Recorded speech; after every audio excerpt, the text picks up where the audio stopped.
Hey guys, welcome back to my channel. My name is Lexi and today we're doing another pick a card. Today's pick a card is a collaboration with the lovely Divine Feminine Energy. I'm really excited about this collaboration because we are taking a look at past lives and the Akashic Records, which very much so is one of my favorite topics. So thank you so much to Lynn for reaching out. I'm thinking of doing a topic like this because honestly, this is like my favorite type of reading. So what you're going to do is watch part 1 here, which we are going to be taking a look at what past life you're most connected to, and then you're going to head over to watch part 2 over on Lynn's channel, which is Divine Feminine Energy, and I will have the links in the description box. Before I get into the reading, it's really windy where I'm at right now. Even with the window shut, the wind is really strong.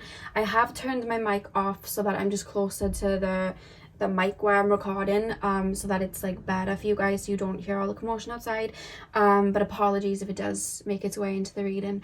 So yeah, let's get in. I'm really excited to do this, so once again thank you to Lynn for reaching out and thinking of this collaboration, and as you can see I'm very excited, so I want to just hop straight in. So pile number 1, we have the orange calcite. Pile number 2, we have the shell. Pile 3, we have the green aventurine heart. And pile number 4, we have, oh god, oh my goodness, it ran away. Pile number 4, we have the pink moss agate. So see which crystal you are drawn to. The timestamps are going to be in the description box as usual, and I will have the link to Divine Feminine Energy channel in the description box too. And yeah, I'll see you guys at your timestamp. Hey pile 1, welcome to your reading. So we are taking a look at what past life you are most connected to. So I'm going to start with tarot and move into your oracle cards. You guys chose the orange calcite. I placed that up in the corner, and we are going to get straight in. So pile number 1, please, spirit guides. Pile number 1, straight away I'm being taken to East Asia. I'm being taken to East Asia, I'm being taken to China, I'm being taken to Japan. I'm even being taken to like Thailand and places like that. Like I'm being taken that way. Yeah, I'm being taken that way, and I keep being shown I don't know whether you would call this a yogi. It doesn't necessarily feel like a Buddhist or a Buddhist monk. It doesn't even feel like what I would consider a shaman. I just see somebody sitting in and practicing stillness and practicing how do I explain it? Being in control of their own consciousness. There's like stillness coming through when I'm tapping in. I'm hearing telekinesis for whoever's been called and drawn to that. I'm being shown dragons that are coming through. And then it does remind me of Buddhism because I know they talk about reaching nirvana, and I'm hearing the word nirvana. So I'm being taken there as well. There's something about, I'm going to lay the cards and get into it, but the minute I tap into your energy and I see the lifetime I'm being taken to, it's like you being in control of your surroundings and you realizing that you are creating what's around you. And I see you guys not only being super present, but being super aware of everything. You know, like a fly, and they see things in a bit more like slow motion. It's like that. Yeah, I'm being taken to that. Like you can see things coming before they happen. Like your psychic, I don't know. Let me get into it. This is really interesting. Pile number 1, please, spirit guides. Pile number 1. You know, like when they do kung fu, and you've got to like predict the person's next move, and even like with wrestling or like kickboxing or anything like that, you've got to control your body to like be aware of what the other person does and like move your body like that. It's like you practicing that, but not just in the sense of like wrestling, kickboxing, fighting, kung fu, anything like that. It's in like everyday life. It's like you're moving about life and it's like action reaction and you're aware of it. It's really interesting, but but it's like you're doing it in a way where you're like, I see you looking at frequencies and energies around you, and then you're like it's like you're having mastery over them. Like you can see people's moves, understand people's body language, the way people are moving, can see danger. like in your let me put the tarot cards down so I can really articulate it properly. It's really interesting, and it's downloaded to me to the point that I'm becoming it, and because I don't know how to explain it, it's going to take me a while to get used to, because this is the first pile. I've got to warm up, so just let me get the cards down and I'll probably be able to explain it better. Pile number one, please, spirit guides. What past life are my pile number ones most connected to? Let me grab your card.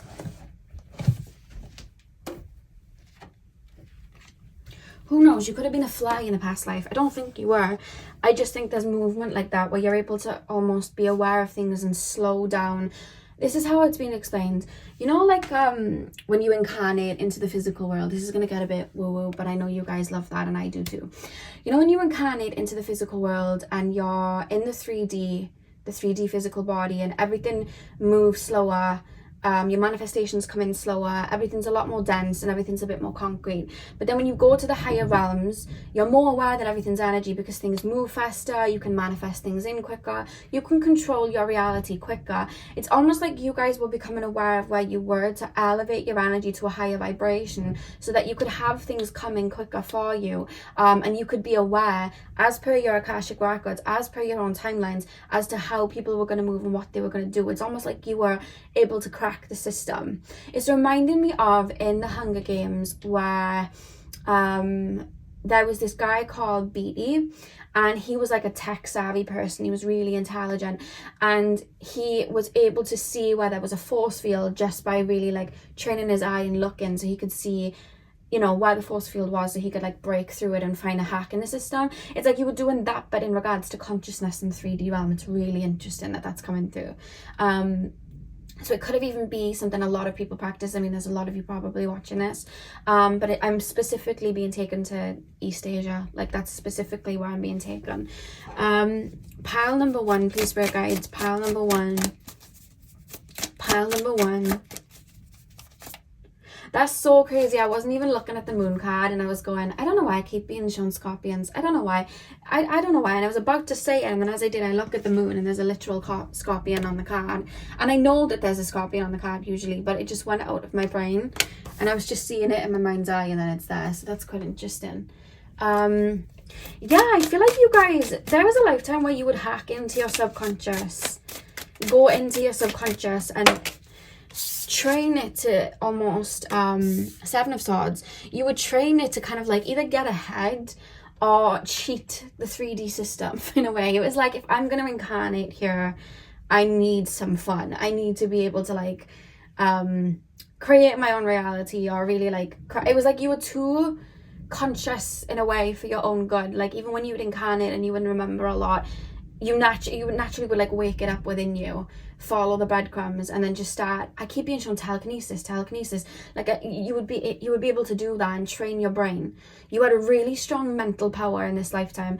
You know, like when you see those people, and I don't know where it is, I don't know where in the world it is, but there's these people and they work with snakes, and they're like really deadly snakes, and if you get bitten by one, you die. Like, it's that bad. But these people get bitten by the snakes all the time, but they never die because they've trained their brain to tell their brain that the venom isn't poisonous and they'll never die. So they hold these snakes, and that group of people never actually end up dying because their body's completely immune to it, because they told their brain that it's not venomous. And the amount of power it takes to do that, I feel like you guys had this strong mental power in that lifetime. I've never seen anything like this. Pile number one. I'm hearing samurai.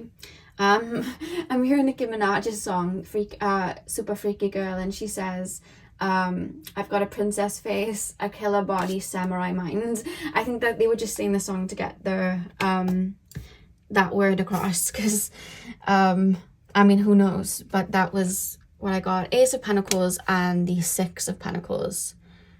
Okay, and then the back of the deck we have the Tower. All right, okay. Okay, so spirit guides, tap me into the Akashic records of my pile number ones. Tap me into the Akashic records of my pile number ones. What timeline, what lifetime are my pile number ones the most connected to from Earth? Okay, so I feel like this you being able to have such a strong connection to your own mind and be able to kind of cheat the system like that and control, how do I explain it? I feel like you were able to read body languages and control and manipulate in a really good way. If you wanted to use it in a negative way, I feel like you would have been a really good manipulator in regards, like you were just really savvy like that. You mastered a sense of mental awareness and mental power. That's where I'm being taken. And normally I'd be like, with that level of energy, I would think it would come from like Avalon or Atlantis. I don't think so. There's like, I feel like there would have been like ancient tribes back in the day around East Asia where a lot of you would have maybe had access to this gift, or a lot of you incarnated. It was ancestral, I'm being told, and you would have incarnated and been really connected to this gift. And I'm being told that you guys mastered it to a level where I feel like you may have been headhunted by certain people. Like that's where I'm being taken. It's like you were headhunted. I feel like people wanted like a bite of that power.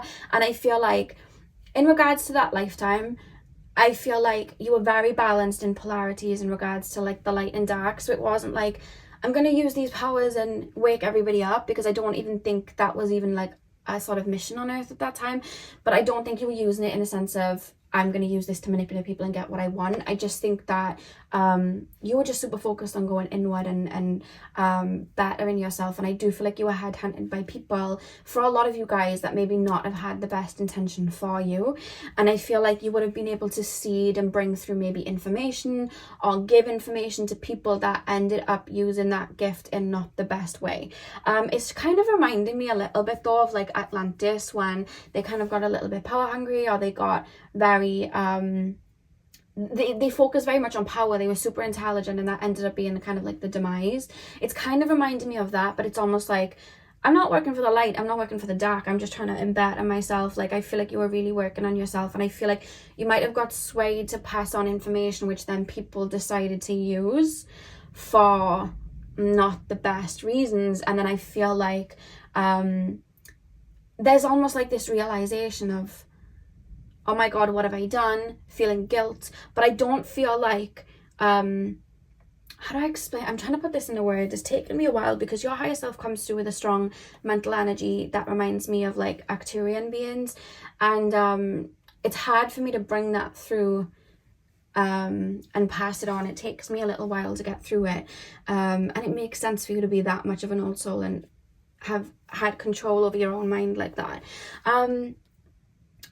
There's this lesson that you would have learned where I feel like sometimes with power and having an advantage in, like, let's just say being super intelligent in regards to science or spiritual gifts, sometimes people can use that for negativity, and sometimes it can end up destroying everything around it. And I feel like you were so focused in that lifetime of like learning like in regards to you, passing on that information, having everybody kind of like tap into themselves. I feel like you would have witnessed people using that power and that mental energy and that, you know, ability to manipulate or maybe hack the 3D. You were able to witness that and its downfall. You were able to witness people take it to like the negative side, take power over people, have all of the wealth and keep people deprived. You would have witnessed that. And I feel like at that point, I feel like a purpose was kind of ignited within you. Because before, I don't see there was a purpose. It was more so like, I'm going to mentally connect to this. I'm going to, you know, work on telekinesis. I'm going to work on, you know, manipulating energy like this. I'm going to work on it.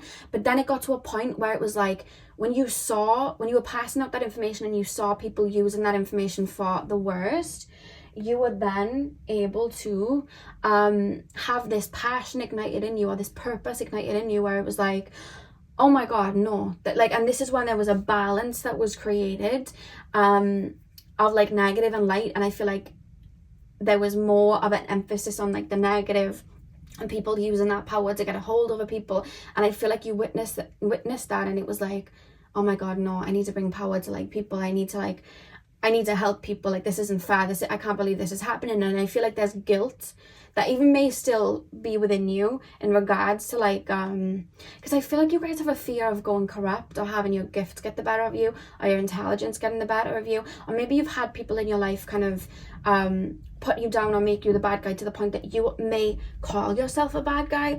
And I think it stems from this lifetime.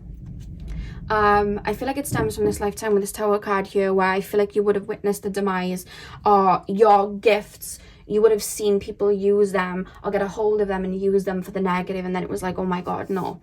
And you may have even at first passed on the information in regards to like, oh well, you give us this information, we can give you these riches, you give us this information, we can give you that. And at first it was like, oh okay, cool, I can't imagine they'd do any bad with it, I'll take, you know, whatever you'd have back in the day. I don't know what it would be. I'm being shown land for some reason, I don't know why. Oh, you can have this land. Oh, okay, so then you're sitting in your land and you're feeling like you've done good, and then all of a sudden I feel like those same people would have caused bad with it, and then when you would kind of call them out, it was like, well, you were the one that taught us this, you're the root of this. And it's like, oh my god, but it was their intentions that did that. And I feel like that sits quite strongly, and I think the reason your higher self was brought this up is I feel like the reason you're incarnating on earth is to bring back the balance, bring the power back to the people, teach everybody, you know what I mean, teach minorities, teach people that don't know about this connection to spirit or have this mental energy, teach them to gain that, teach them that the power's in their hands. I feel like that's what you've come, teach people how to master their subconscious, teach people to be aware that we can be connected to light and work for the light, but we have to be aware that there is darkness out there, and we need to be aware of that so we can move accordingly and be aware of it and be in the present and be aware of the dangers that kind of come through. It's 2:22 on the clock, by the way, if you guys have been seeing that number a lot, 2:22, which is, you know, 2 is ruled by the moon, and we literally have the moon leading the reading. So it's like you guys are teaching people how to work with their subconscious, work with their, you know, higher selves, and master the 3D realm so people can't get one over on them. Because if you look at the world today, everyone's set up not realizing how to quote unquote cheat the system, not realizing that they're able to manifest and be aware of their reality and purge things that are holding them back in their subconscious. People aren't aware of that, and I feel like you've incarnated to help people find that light within them, because it could even be the generations down the line, the people that you would have helped back then may exist today and still be a part of it, you know what I mean, or that other ancestors and incarnations. So you've incarnated like, well, I'm bringing it back, there's something about that. But there's this feeling like the thing about incarnating on earth is us souls and higher selves, we create meaning for everything, and how we move about, we create meaning. So if something happens to us, a new meaning of what life is and why we choose to incarnate can be born. And I feel like that happened. I feel like you were just focused on connecting to that mental energy, and I think that your soul's choice of like incarnating in those times was like, I'm going to reach that, you know, mental energy and bring it to the forefront. We lost it back in the day, I'm going to bring it back. I'm going to tap into my mind as much as I can. And I feel like you had a bunch of incarnations, and I think your higher self was like, okay, let's make this interesting then, because we've kind of mastered this, let's see what we can do now. And I feel like you're in that set of incarnations now where it's like bringing the balance and using it for good and teaching everybody to like wake up to that. Really, really interesting. But I'm not being taken to anywhere other than East Asia. I just keep being taken there on the map. That's the only place I'm being taken to. So let's pull your oracle cards. Really, really interesting. I feel like you guys are just I feel like you guys could get to that point of being master manifestors, like working with energy, mentally, psychically being aware of certain timelines in front of you and how people move. And I feel like as well, your intuition is on point. I feel like you know when people are lying, you know when people, you have it like right now, you know when people are lying, you know when people are struggling, you can feel it, you can see it, you mentally understand it. You may have a lot of air in your chart right now, in your tropical chart, your sidereal chart, your draconic chart. Like I just see you guys mastering that element, and you guys being able to see people for what they are, really understand people and like mentally get it, you know what I mean? Even people that, you know, like with the Joker, and he is being talked about, and he talks and he's like, oh, what does the Joker say when he's sitting there and he's like, I don't know what he said. It's really interesting what he said though. But he was talking about how I don't know, you're gonna have to type in like the Joker saying, but there was like a saying that he said which was to do with like people's like mental states and mental energy and why they do what they do. And I feel like you'd click with that. Like I wish I could pass on to you, I'm so sorry I can't. But I just see you guys, psychology and criminology and all of that. I think that you guys would be so good at that. And I would say therapy, but I think that your power is more mental than emotional. Not that you guys aren't emotional beings. I feel like that was definitely ignited within you in that particular life we just got taken to. So that you guys could have a reason for incarnating and helping people wake up to that power. So that empathy was really opened up in that sense. But I feel like as far as mastery, you have mastered the mental side. So I feel like anything to do with psychology and going deep into that, I think you'd be absolutely brilliant at it. You understand people in a way that they can't even understand themselves, and that's because of those lifetimes. You understand people's subconscious, and I feel like you understand the way the world works and manifestations and energy fields and dimensions because of that. Really interesting.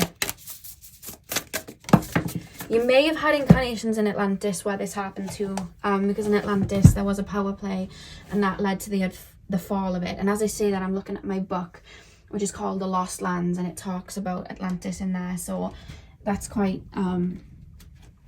interesting. I'm going to use these because they fell. Yeah, we literally have manifest. Like, I feel like, you know, to put it into like a movie kind of way, you know, like Matilda, and she makes things move kind of like that. Because telekinesis is really real, and moving objects with your own mind, that can happen. Or like with your arms. You know, when people have the crystals and then they do that and then the crystal falls over. I don't think I've mastered my mental energy enough yet to do that, but some people do. I've seen in the comments some of you guys can do that. So you may be watching this. But I see you guys being able to do that and understand that. It's like the Matrix when the girl is holding the spoon. She's able to move the spoon with her mind. And then he's like, how does she do that? And then she's like, there is no spoon. And do you know what I mean? Like that whole scene, I feel like that's you. You're the girl with the spoon. I feel like that's you. I feel like The Matrix would be a movie that you guys would like. Most of you have probably watched it. I keep hearing Samurai Mind from the Nicki Minaj song. Pile number 1, please. Past life of pile number 1, please. We have the Observer. What was I saying when I first tapped into your energy and I was literally being shown a person sitting there and just being so still and observing everything, every thought, every color, every movement, every energy, every feeling, it's like you trained your brain to move like that with the Observer, so that you were able to see the Akashic records and see timelines in front of you and vibrations in front of you and how people were moving. You might have even been able to see people's like consciousness, like, okay, you're super awake to this, okay, you're not so awake to this, like, and it's, I'm looking at it in a way for me, because Spirit's making it make sense for me to explain. It's like, you know, when you have a plant and it's fully bloomed or it's not fully bloomed, and that's the thing about human consciousness, the plant just keeps blooming and blooming and expands. And I feel like you're looking at people like in the form of plants, like, okay, this person's just got a stem, this person's got a flower come out, that person's still a seed. You know what I mean? Like, you're able to look at that. It's like you trained your brain to look in that way. It's super interesting. Never seen anything like this in a reading before. Pile number 1, we have Fate. And it's funny that this reading came up as the one that you are most connected to, because that incarnation that we just talked about triggered the next set of incarnations that you had, which is your purpose now, to bring people this information and help the people that genuinely have pure intentions to have that information so that you can balance the energy back. You know what I mean? Like, I feel like you would have fed information to maybe the wrong people at that time period, which wasn't your doing. I feel like it was tricked. It was like a trickster energy. We have the 7 of Swords here. It was like a trickster energy. And I feel like now you're like, I have to balance it back. Oh my god, I have to bring that balance back. It's super, super interesting. And the back of the deck we have Ask Body. So again, when we control the mind, we're able to have more control over the physical body. Like I was saying, those men in that tribe that have control over their mind enough to tell their physical body that the venom wasn't actually poisonous. You know what I mean? So it's like, I feel like you gained control over that, because I was being shown like movements like kung fu and things like that, where I'm being shown everything in slow motion. Even though everything's moving fastly, I'm able to see it in slow motion to understand how it's really, really interesting. It's like someone's coming towards me with a negative intention, but I can see it 10 minutes before it happens. So I know to move, or I know what positions to be in. It's like I'm reading the situation, even to the point where it's like, okay, that person, the way, like I'm literally being shown somebody getting in a fight or being attacked, and then going, okay, this person's hip is positioned a certain way, which means that they actually have a really weak, I don't know, let's say joint in their knee, I don't know, right? So it's like, that means that they're weak there, so let me target there. So they're able to target there just by observing. Even though they're under attack, they're able to control their mind enough that they're able to like observe that, maybe smack that knee so that person falls to the ground, and then run off. So it's like you were able to address, like analyze the situation, or maybe just like intuitively picking up like, okay, this person has a lot of self-esteem issues, which means that maybe there's a connection with their gut and their solar plexus and their stomach not being the best and being a bit weak. Let me target that to get out of this situation. And then you target that, and that worked because that's where they were actually really sensitive, and then you get out. That's what I'm being taken to. It's really interesting where I'm being taken, and I hope I'm explaining it articulately for you guys, because this is really, really interesting. And I think with the manifest card, that's what I'm being shown, like hacking into the understanding of these realms and how to work with energy and how to manifest. It's like, okay, well, I would like this in this lifetime, so I need to tap into my subconscious and rewrite something, because in this lineage where I've incarnated, they have a lack of this, or they don't believe that this can come in. So let me just do some shadow work, take a year out, tap into the subconscious, rewrite a few things, and when I bounce back, I'll bring that in. Okay, cool. And it's like you just ace things like that because you understand that mental energy of how it works. Super, super interesting. Really, really intelligent. Really, really intelligent. So let's pull some final cards for you guys. Pile number one, please, Spirit Guides. Pile number one, please, Spirit Guides. Pile number one, tap me into the collectives of my pile number ones. Tap me into the collective of my pile number ones. Tap me into the collective of my pile number ones. What past life are they most connected to? This card just popped up for me. Oh my god, guys, we literally have visualize. We literally have that here. It's like you're able to tap into your mind and your higher body to be able to bring and manifest things in. And visualize things and watch them happen. Or you tap into your Akashic records to the point that you'd either have crazy deja vu, because maybe you wouldn't as a human being remember that you were seeing these things before they happened when you were reviewing, or I just see you guys seeing like life events in regards to your Akashic records and then seeing them happening. It's like really interesting. Really, really interesting. I feel like you guys have quite a deep connection and a strong connection to your higher mind and your higher self. It's super interesting. Pile number one, please, Spirit Guides. Pile number one.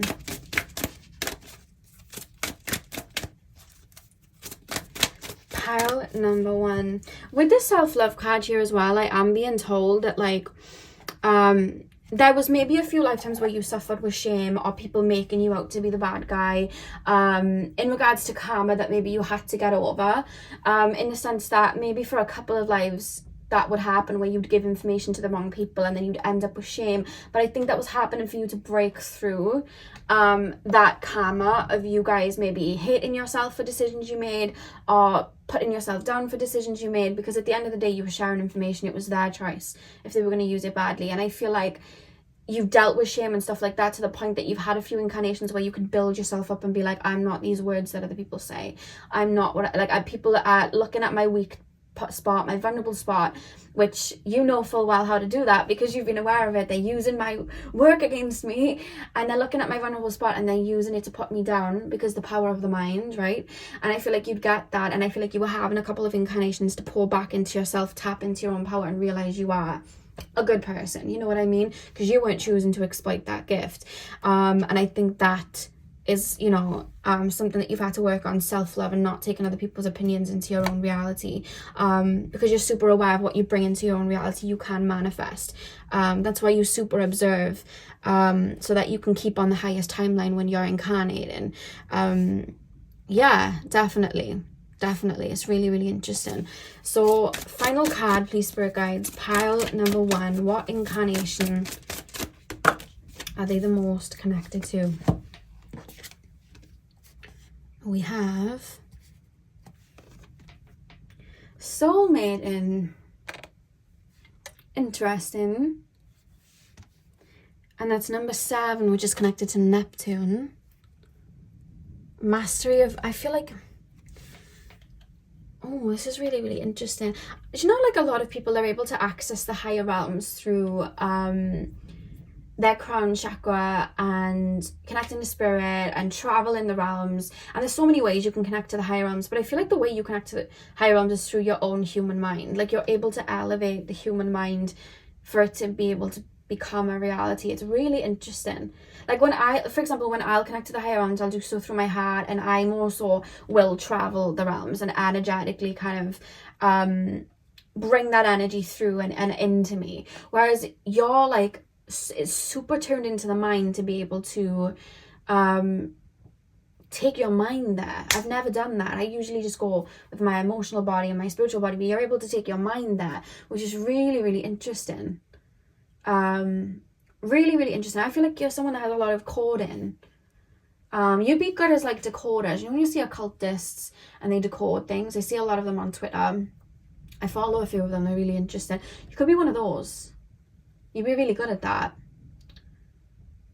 Yeah. You're able to understand the physical realm beyond a point of seeing it and understanding it as energy, but understanding it through the human mind to expand the mind. That's really, really interesting. But why do we have soulmate, spirit guides? Why do we have soulmate? There's more of you. That's what I'm being told. There's more of you. And remember, soulmate isn't just a relationship, it's a friendship. I'm being told there's more of you. Of course there's more of you, because you've all watched this pile. There's more than one person watching this pile. But I keep being told to say, and as far as I can, it's the only thing I'm being told to say, there's more of you. And I keep being shown like a group of people putting their fingers together and again ecstatic. Like, that's all I'm being told for that card. Whatever that means for whoever it, you know, needs to be for. And then the back of the deck we have joy. Joy. Interesting. I feel like you're aware as well that the more confident somebody is, the more somebody is able to express you know, their heart and their emotions and feel confident in things and feel that power, the more they're able to not only master this realm but live in a state of peace. And I feel like it's almost like, well, I've chosen a side. Like, I'm choosing to help people tap into this power so that they can find that joy within themselves and no longer feel like a slave to their own mind and a slave to other people's, you know, words and what they're projecting onto them. You know what I mean? Like, a lot of people will live with a sheltered outlook because it's just what they're taught all their lives, and they're taught to not look outside the box. And I feel like you're teaching people to look outside the box so they could really reach that joy and realize that power's within them. That's what you're here to do. It's almost like I pick a side. And the song for you I'm hearing is To Love and Die by Jhené Aiko, which I will have in the description box if you want to listen to that song. It's called To Love and Die, Jhené Aiko. I'll keep it in the description box for you guys. So that's what I have for you, pile one. It was really, really interesting. Thoroughly enjoyed that, actually. I learned a lot from this. So thank you guys so much for letting me read you guys' energy. I love this a lot. Hit the thumbs up and comment down below if you enjoyed. Head over to Divine Feminine Energies channel to watch part 2 of the reading, and say hello and hit subscribe over there. I'm sending you guys all of my love. I hope you have a beautiful morning, afternoon, evening, whenever you guys are watching, and hopefully I'll see you guys in my next video. So thank you guys for watching. Pile 2, welcome to your reading. So we are taking a look at what past life you guys are mostly connected to. So you guys chose the shell. Now before I get in, when I pick crystals and the ornaments or whatever I'm choosing for each pile, I always go to what I'm drawn to for each pile. Sometimes I'll put my hands over the crystals and see what will reference, or I'll see colors so I know, you know, what chakra energy is going to be strong, and I'll pick a crystal that resonates with that, or I'll just be drawn to a particular crystal. But for this pile, I was being shown visual images for each pile of what I was going to have before I even started. And when it came to pile 2, straight away I was being shown the shell. And I said, is there any reason why I'm being taken to the shell? And I hadn't even fully opened up to read yet. And straight away I heard, this is going to be a water pile. It needs to be a shell. And I was like, that's really interesting, because normally when I find out that you guys are my water pile, hello again by the way, I realize it's you because of the energy, the collective energy that comes through. It's this emotional centered, strong, beautiful energy, and I feel like I'm immersed in this crystallized water. It's really beautiful. Or it'll sometimes indicate in the cards, and then the more I lean into it, I feel that familiar energy. Whereas today it was like, this is going to be a water pile, and they told me beforehand, which I thought was really interesting. I don't know why, but yeah, that was why. Just thought I'd pass that on, really. So hi again, guys. So let's get in. Pile number 2, please, spirit guides. I also as well want to say, I get a comment sometimes saying I don't know why I keep being in your water pile, even though I'm always drawn to it because I don't have water in your chart. You don't have to have water in your chart for that. The reason I call it my water pile is because your collective energy on a soul level feels like a crystallized, watery, empathic, emotional centered dome. That's kind of how it feels when I open up to your energies and I welcome in your energies. You feel soft, connected to your emotions. Sometimes when I tap into the higher selves, I'm literally shown water bodies, like your higher selves are of water, but it's not like water you see on earth. It's like crystallized water, almost like vaporized water. It's really interesting, but that's just because of the way your soul energy comes through. It represents you guys being from quite higher realms. There's so many different reasons. It doesn't have to show in your natal chart. I just call it my water pile because that's what it feels like. So I wanted to get that out so you guys know why you're being attracted to it. It could just be that you're super, super empathic, and that's why you're in that pile, because I find a lot of empaths feel like you do. So that's why. So it doesn't matter if it manifests into your natal chart. So now that I've got it out of the way, let's get in. So pile number 2, please, spirit guides, tap me into the Akashic records of my pile number 2s. Tap me into the Akashic records of my pile number 2s. What past life are my pile number 2s the most connected to? I don't know why I'm being shown Pikachu. You know, the yellow Pokemon, Pikachu? I'm being shown that for some reason. I don't know what that signifies, but I'm being shown Pikachu. Pile 2, please, spirit guides. What past life are my pile number 2s the most? What pile? We have the 4 wands. We have the 3 of cups. Okay. What past life are my pile number 2s the most connected to? What past life are my pile number 2s the most connected to? Page of Cups. So of course we have the cups coming through to represent the water energy. Pile number 2, what past life? Your card's exploded.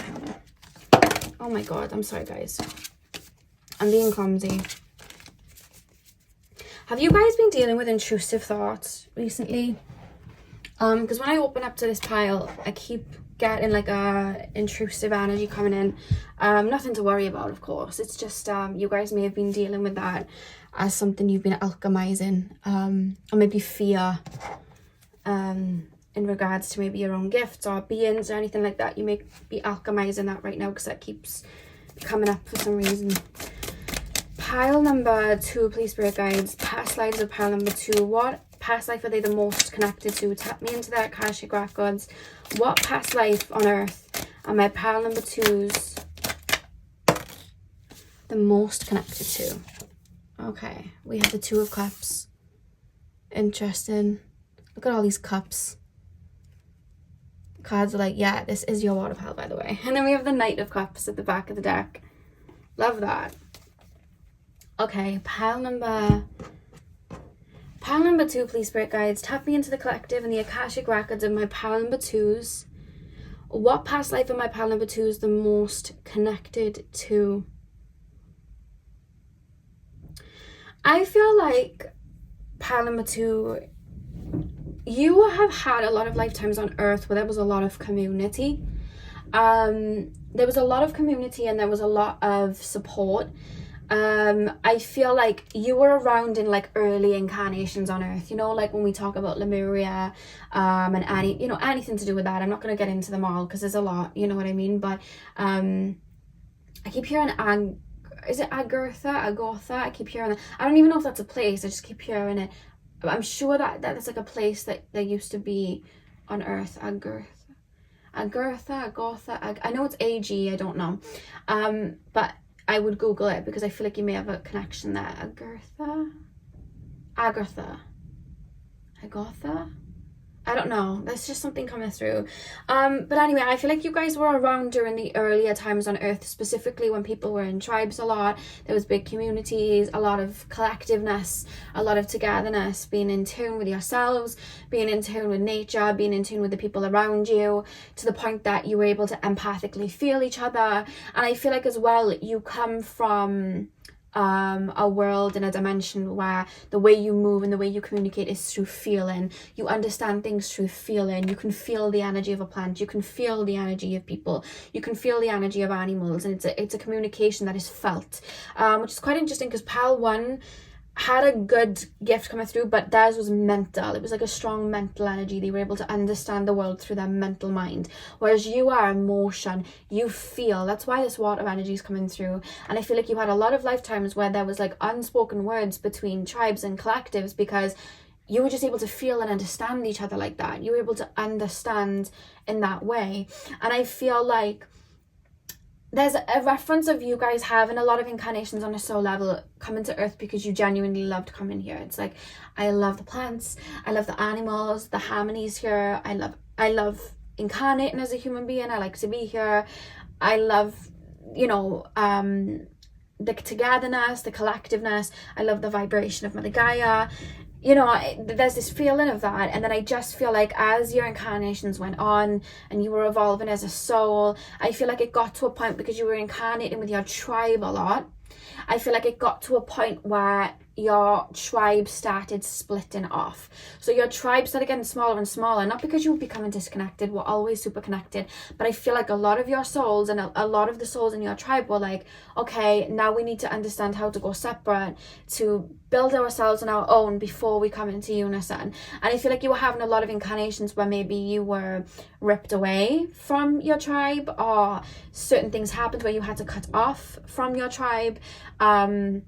Certain relationships broke down, or that, you know, people were taken from you.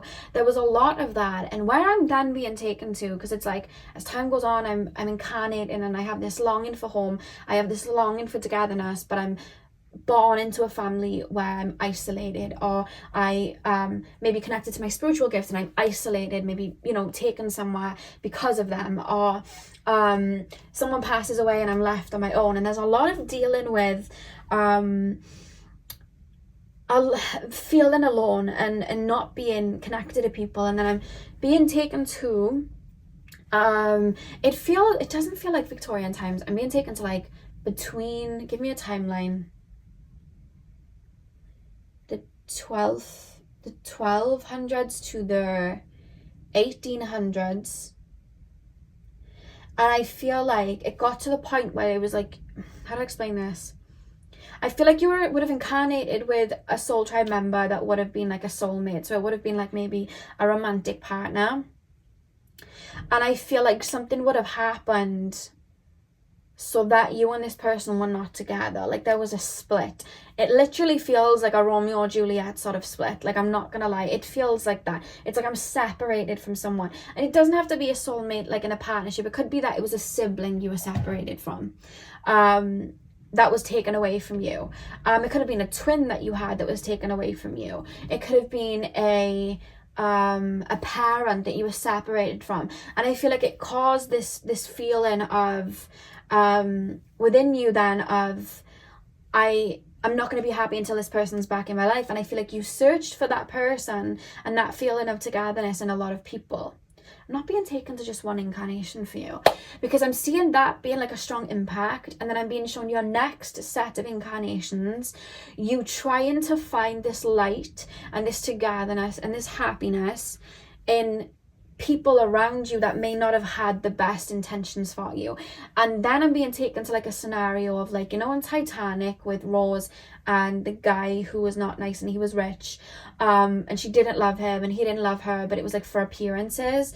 It was like, I feel like you were in situations like that where maybe you'd give your all to someone and they didn't have the best intention for you, and I feel like you'd get triggered and triggered until you're able to see that no one was ever disconnected, no one was ever gone. And that light and that togetherness was within you. That home you were searching for is where your heart was, and that home was all around you anyway, and no one's ever lost. And I feel like you had to learn that that was within you. And I feel like those are the set of incarnations you've been on now, to kind of empower yourself on your own, so that the next incarnations is when you all link up again. Even in this lifetime, I feel like you link up, but I feel like there's a mastery element of finding this home feeling, finding this power, finding this togetherness on your own. And I feel like it's not just you doing it. I feel like your soul tribe members are doing it. They're all finding that on their own, so that when you link up, instead of maybe leaning towards your community to have that brightness, you all understand that you have that light and that brightness within yourself. So when you shine, you're shining tenfold because you've already mastered it individually. It's really interesting. It's like you were going through a set of, I like to call them 4D incarnations. When we have incarnations when we're opening up to that 4D level of ourselves, we connect to Mother Gaia stronger, we connect to animals stronger, we connect to siblings and friendships and partnerships stronger, and there's an element of togetherness. We understand how to connect with people, and it's beautiful. And then what happens is, once we've mastered that set of incarnations, we start to have a bunch of incarnations where we are connected to the 5D, where all of that light and all of that togetherness, we're starting to find that within ourselves before anyone else, you know what I mean? Because we've already mastered finding it in each other and seeing it in each other. And I feel like that's the level of incarnations you're at right now. You're in like that 5D level where you're mastering this realm, mastering your emotions, mastering that togetherness, and building that foundation firm within you, so that you can call in your tribe in that way and be open to it, instead of allowing those wounds subconsciously manifesting as you searching outside of yourself for all of the answers, or searching to other people for those answers.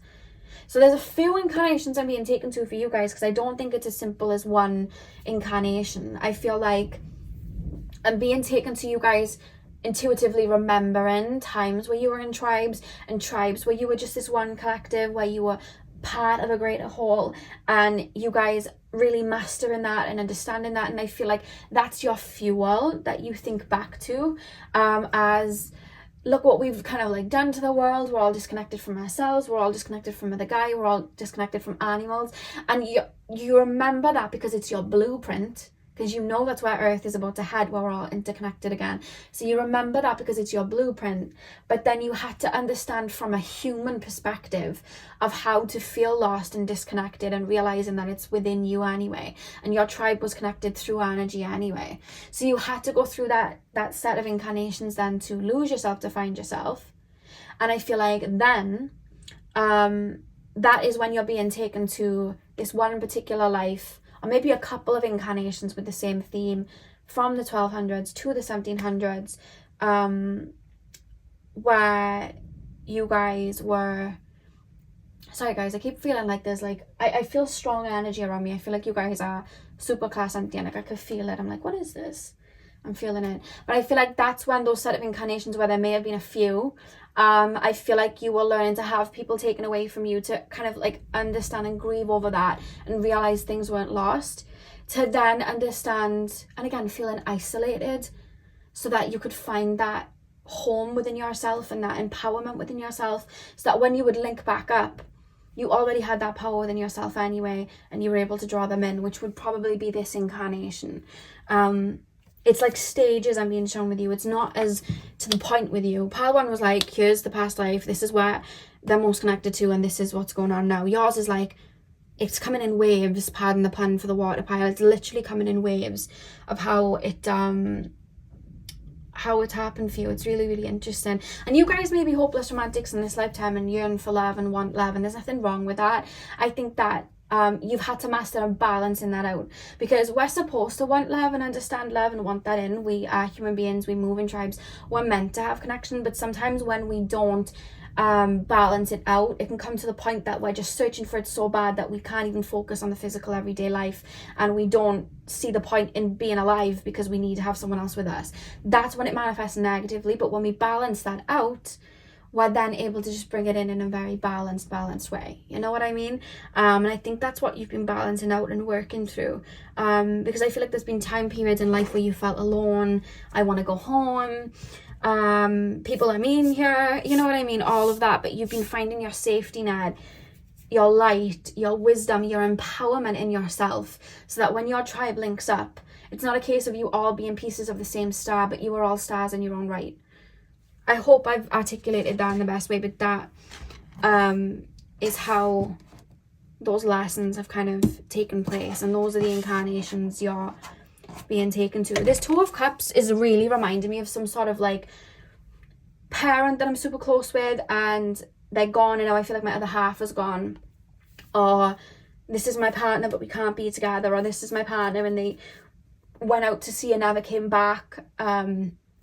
This is my partner, they went out to war, never came back. A lot of that, and yearning for that to come back, which you're, you know, manifesting back. It could even be like you've had abandonment wounds in your childhood with a parent. So it's like, what did I do wrong? And searching for what happened in everybody until you realize that it was never you, it was them, and you're able to bring that power back to you. So it could have even manifested as that, because I feel like it's also manifested in this lifetime, but I feel like you're mastering it. That's why this has been showing up for you guys. Really, really interesting. It's like, how do I explain it? It's like you were all part of the same seed in the same tree trunk, but those tree trunks grew branches, and now those flowers are blooming where more seeds are going to the ground, and you guys are realizing the power in your seeds alone. And even though you come from that same tree, you can plant yourselves and all grow as trees in your own right and still be super connected to each other, because you're part of the greater whole, which is Mother Gaia, if that makes sense. So it's like on a soul level, it's like we're all part of this same community, we're all emotionally connected, but it's 11:11 on the clock, by the way. 1:11, sorry, not 11:11.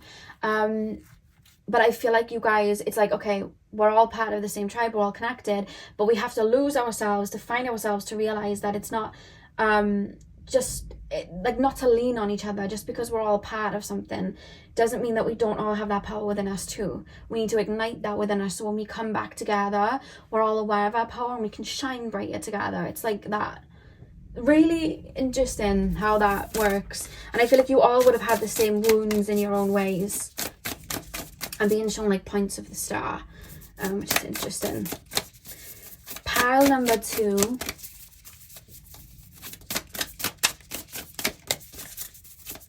Pile number 2, Akashic Records in my pile number 2. What past life are they the most connected to? We have Ask Body. What past lives are my pile 2s the most connected to? We have Manifest. What past lives are my pile number 2s the most connected to? We have the Warrior. I feel like you've been on an inner journey where you have been a little bit isolated. But it wasn't a punishment. It was to give you time to learn about yourself and who you are in this incarnation, standing on your own first. I feel like it was a choice that you would have made incarnating, like, I want time to myself. I'm going to need time to myself to master who I am and understand who I am before I bring this in. I've had a bunch of incarnations where I was searching outside of myself, and that may manifest a little bit in this incarnation, but I know enough to have those breadcrumbs lead me back to my heart. I know enough now. It's like, there's no way it's even going to go past this incarnation. I get it now. So I'm going to spend this time on my own before I open up. Yeah. Pile number pile number 2, please, spirit guides. What past lives are my pile 2s the most connected to? We have release. So you guys as well may have significantly chosen a particular family to incarnate with in this lifetime. Like, okay, I know there's going to be abandonment issues here. I know that I'm not going to get my needs met completely here, but I know that that's going to give room for me to meet my own needs and go deep. And it's going to give me room to kind of like have me triggered enough in the sense of maybe going into a connection with this person because I'm mirroring a partnership that my parents had. And I know that that person's going to trigger me to really go within and be on my own so I can blossom and then draw the right person in. It's like that, you know what I mean? So you were it was really like strategized in regards to a family that you chose to incarnate with, or the friendships you made, or the partners you made. There's something really strategized here, even to the point that some of the people that actually incarnated were part of your soul tribe, but it wasn't in their blueprint in this lifetime to maybe fully bloom around you. They were just supposed to trigger you to look within. There's something about that coming through. Your people that you've got super close to in this lifetime have been really significant. Sometimes when people incarnate, it's just someone that they knew from a couple of past lives ago. They know them and they incarnate. You guys, it's like, no, I have a super deep connection to you, even though you're going to play out in a really karmic way where I'll stop talking to you. I have a really strong, significant connection to you. It's really like purposeful, if that makes sense. Really purposeful. And we have reflect. I feel like you're not even aware of it, but you reflect on your past lives a lot. But it comes in the wave of emotion, so your mental mind might not understand it. Like, you'll purge a feeling of loss when in your actual current life you might not have lost something in that specific moment, and it's literally coming from like incarnations and incarnations ago, and you just don't understand why you feel this grief, but it's coming from past lives and it's coming up for you to filter and work through. It's like you're scraping the barrel trying to get whatever you need to out of the subconscious and out of that karmic loop. And you reflect on past lives. Sometimes you'll even think of like scenarios in your head of certain time periods from the past, and you have no idea why it's happening. Like, I have no idea why I'm you'll have this vision in your mind of like you leaning over, let's say, a lake and crying over the loss of someone. Like, I'm literally being shown like when Moses is put in the basket, something like that, and you have no idea why you're doing it. And you're like, where is this coming from? Like, this has never happened to me. I have no idea why this is happening. And then it's like, you don't realize it, but you're reflecting over a past life and you're just not even aware. Really interesting.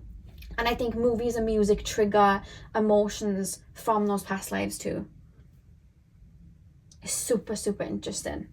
And I think as well, pile number 2, and this is something that's coming through as well, I feel like your particular soul tribe as well, the people that you were around, or this just collective that I'm being taken to, you are very powerful souls, very, very aware of your own bodies, your emotions, your energy. I feel like you were able to manifest very well. You knew your power very, very well. That's why we have the sword here. It's reminding me of the sword and the stone with the warrior card here. This looks like the goat antlers or whatever they're called, the Capricorn energy. I feel like you guys were able to really manifest the physical world and have that power, and that power came from your heart.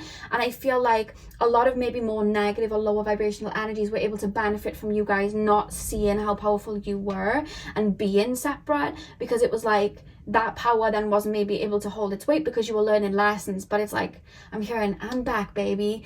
I'm hearing that, and I just see you guys all like shining that light out within. It's like when things seemed lost, like you were all planted in the dark, and it was like that tree had been cut down, but it wasn't cut down because all the seeds were taken off that tree and planted so that like 10 more trees could grow, or 20 more trees could grow, or I don't know how many of you are watching this, thousands more trees could grow and bloom, so there was even more of a light incarnated on earth. It's really interesting like that. I feel like there was like maybe negative energies and they were like, that tree is really powerful, we need to cut that down. And then you all naturally were like, well, we need to learn lessons anyway, let them cut us down and we'll all plant ourselves in the dark, and in a couple of generations time we're all going to splinter up and bloom, and it's going to happen that way. And I feel like your power then comes back, and that manifestation and that energy comes back into the physical realm, and you're able to shine out as like 10 million trees, a literal forest. Really interesting. I really love that analogy, and that's what Spirit showed me. Because I have to say, when I was doing your reading, I kept getting intrusive thoughts and what felt like energies coming into the reading, and I kept having to like get into my spiritual cloak and send them away, and I was like, why are you coming in? And it was happening to the point that I wasn't even able to start the reading at the beginning. I didn't see the point in saying, because I thought, oh, this is only happening because I thought maybe there was a flaw in my protection this morning. But when I opened up to this energy, it kept blocking me from like trying to read at points, and I kept having to push this energy away, like out, and I was like, why are you doing this? But that's the thing, when we are connected to our power spiritually, when we're connected to that light, if there are cracks in that light, those lower vibrational energies, they're going to try and make their way in to cut down that tree. And I think that's why when I pushed that energy back just now, Spirit came through really strongly, like, yeah, they're trying to cut the tree down, but look how many more trees have grown since those seeds have gone in. And I felt this strong empowerment to the point that I just like shunned any energy around me away. It was really, really interesting. Really, really interesting. So let's pull your final cards. And your gifts as well, all of you, come from your heart, your inner child, your heart chakra, and being shown a really strong connection to dolphins. I feel like you guys are super connected to your inner child, and you, well, like you weave through the realms really well. You see people on a heart level. That's where the power lays for you guys. And that's how you'll know your tribe when you meet them, because they see the same thing. Really, really interesting. Okay, let's pull some cards. Pile number 2, please, Spirit Guides. Pile number 2. Pile number 2. What past lives are my pile number 2s the most connected to?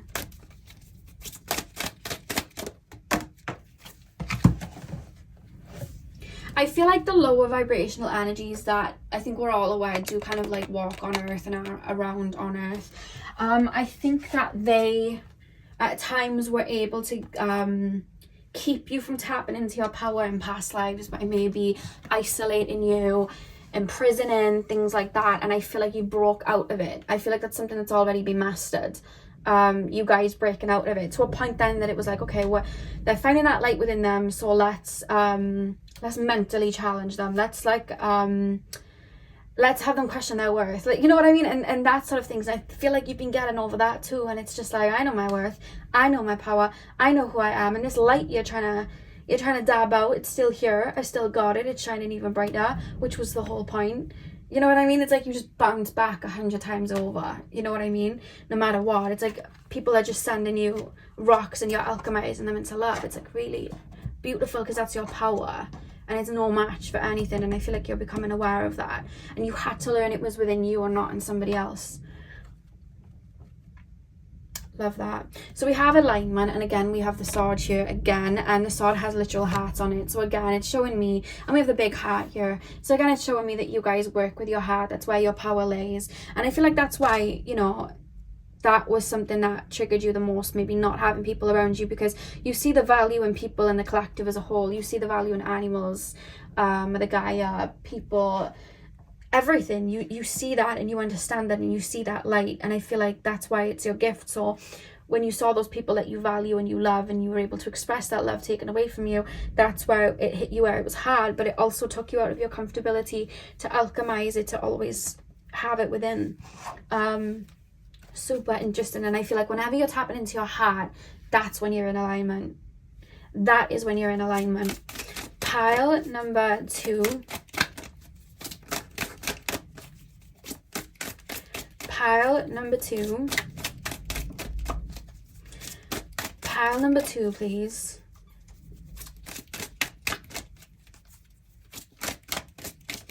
It's gonna come to a point, because when I was doing the reading, there was like an energy that kept trying to make its way through the reading, and I just kept sending it back and back. And then when I bounced back from that energy, and I had that strong energy within me, and I was like, you guys are going to plant yourselves like seeds, and then you're all going to grow as these really strong trees. As I was shown that, it stopped coming in, and then the same energy came back and was like energetically like, respect, I give up, it's fine, respect, and walked off. Like the energy literally walked off. And I think there's gonna come a time like that with you, where I feel like the same people that would have put you down, they're just gonna see you and see that respect in you. I feel like that was more of a representation of your energy, to the point that these energies aren't even gonna bother you anymore, because they have respect and know your power and know that they can't crack in. Because this same energy just came back and was like, respect, it's fine, I'm good, okay. Like, it's fine. And that same thing came back, and I think that was more representative of it playing out for me to pass on to you. Like, those energies aren't even going to bother then, because you just naturally alchemize it anyway. You're so aware of it before it even comes. It's like, boom. You know what I mean? I can see that you're trying to put me down to make yourself feel better. Go ahead. I really don't care. You know what I mean? Or I can see your inner wounded child, you know, coming through, and I can see these energies taking advantage of it. And I see you're trying to look for cracks, but honestly, you can sniff about. There's like, that sounds so bad. You can look about, even. You can look about. There's no cracks in my foundation. Oh my God. There's no cracks in my foundations. You can look about. There's nowhere to come in. Don't bother. And they're like, oh, okay, well, we won't mess with that person. Let's leave. It's getting to that point for you guys in this lifetime. I can't believe how that even came across then. That was really bad. Pile number two. Pile number two. Pile number two. What past lives are my pile number twos the most connected to? Insight. Yeah, this is a level of mastery that you guys have been reaching to find that light within yourselves, and I feel like you had to go on that journey, and I feel like this may be one of the last incarnations where you deal with that same mastery.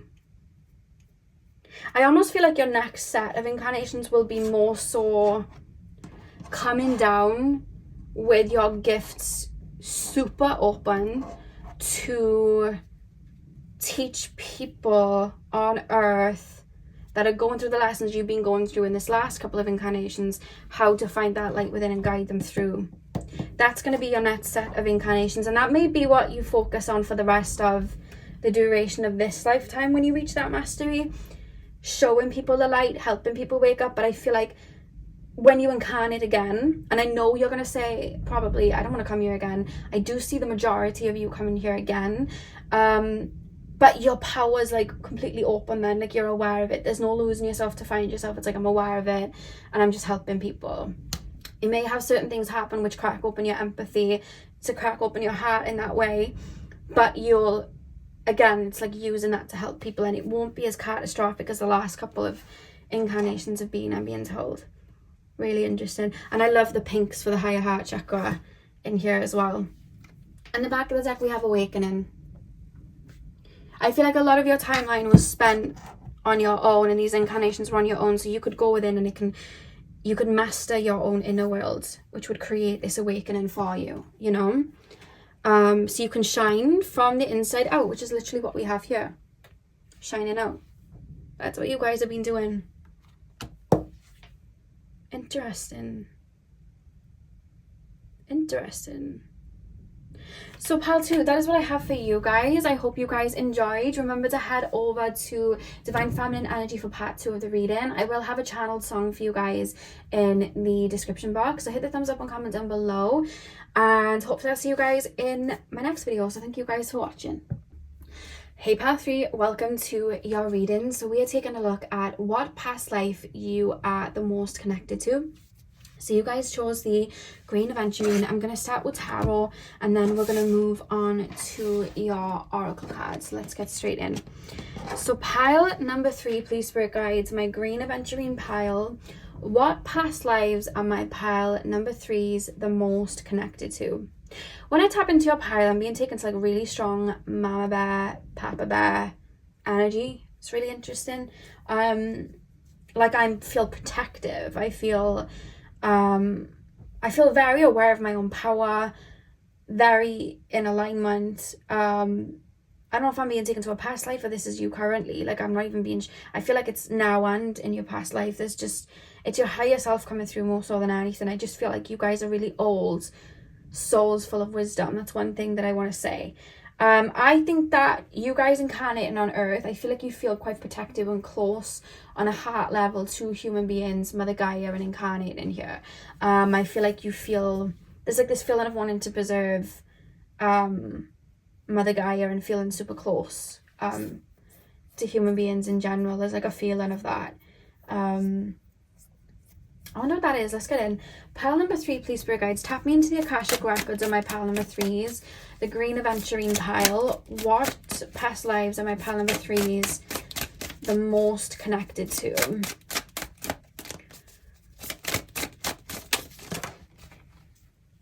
What have we got?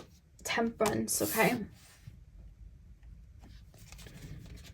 What past life? I feel like in this past life that I'm being taken to, you would have been in some sort of hierarchy, whether it would be royalty, whether it would have been like you were someone that would be like an astrologer or a psychic, and you were like behind the scenes helping people of influence, or there's a sense of people looking up to you and respecting you, and you're very grounded in this lifetime too.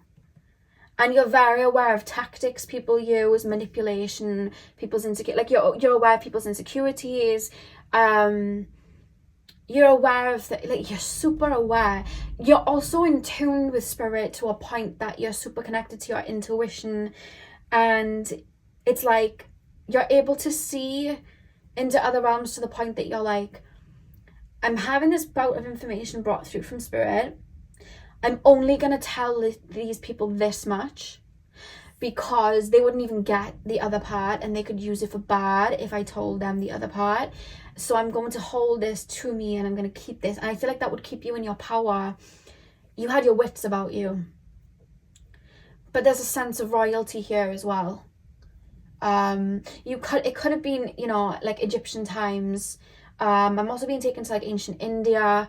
You guys being in royalty, but like super connected to the other realms. And you may be my Egyptian pile, where I'm always showing people being super psychic and learning to channel in the Egyptian time. So it could be that timeline as well.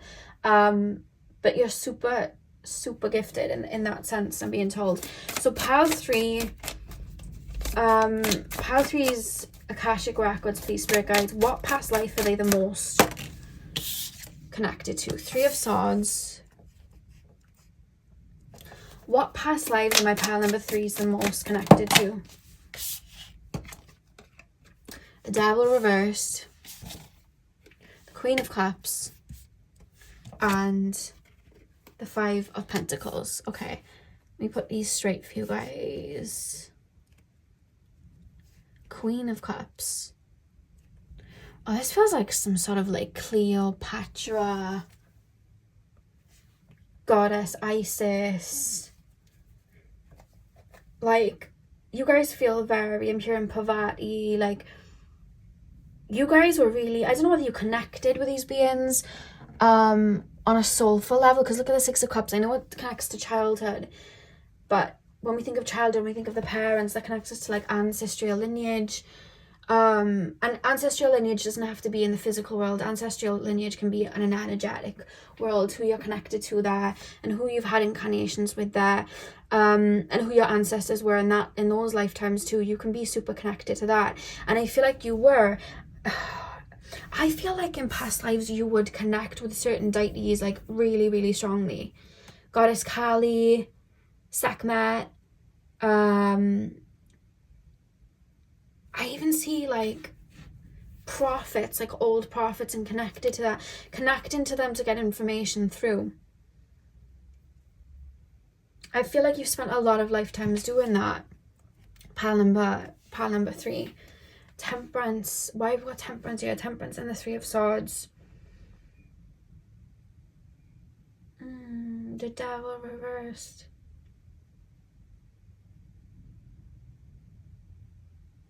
I feel like,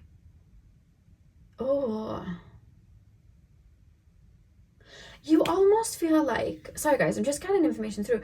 You guys feel like, you know Robin Hood, and he stole from the rich to give to the poor. I see you guys having strong connection to spirit, strong information from spirit, to the point that you're aware of like your Akashic records, and aware of where Earth is going, what your incarnation is all about, and you're super aware of it, and you're seeding information through, but you're around people who don't use it for good. It's similar to pile number 1, but different to pile number 1 in a way that you don't, it's like you give false information to help what would be classed back then as a minority, because they're not in the know of certain things that are happening. That's why I'm being taken to Robin Hood. It's like, I'm able to mask, you know, like when you go through different realms and you have like a mask over you, a shield over you, so people can't see you. And see you going into those realms. You were able to do that in the physical realm, where you'd have a mask and you'd either play dumb or you'd act. It's like, it's given double mission. to put it like in that way, it's given Severus Snape when he pretended that he was on Voldemort's side, but all the while he was working for Dumbledore and was working for the good side. But he allowed himself to look like the bad guy so that he could do good for people, so that he could protect Harry. It's literally like that, but yours is like for the good of people. It's like I'm incarnating with a mask over me, pretending that I'm incarnating and giving information, but really I'm throwing them off scent and I'm helping people that actually need it. I'm giving my cup to those that are out in the cold. I'm unshackling them from these restraints. All the while they're not aware of this. They think I'm doing things for my own gain just like they are. They think that I'm doing things for my own power just like they are, but I'm not. And this doesn't have to be in a psychic, spiritual way, even though I feel like it is, because you feel like you're connected to, like, you know, like I'm being taken to like Orion's belt. I'm being shown that. So like Sirius energy and Syrian beings, which always comes through as a connection to Egypt for me and Atlantis, or even Atlantean beings. It's like you're connecting to that and you're getting this information, but it's like double mission. So you're like shielding yourself and maybe playing dumb or playing none the wiser when actually you're really in the know. And you're helping people out. It's reminding me of like, you know, back in the day, there was like a woman, I swear to God, she would like rescue people that were taken into like the concentration camps, and she would rescue them. But I think she had to kind of like play the villain and look like the villain so that she wasn't kind of her, like people were thrown off scent. But she helped rescue a lot of people and help a lot of people at her own risk. And I feel like you did something like that. You could have even been, in a sense, because I'm being taken to like Aladdin, where Jasmine pretends that she's poor and she goes into what's it called? What's the place called? I can't remember the place where Jasmine and Aladdin come from, but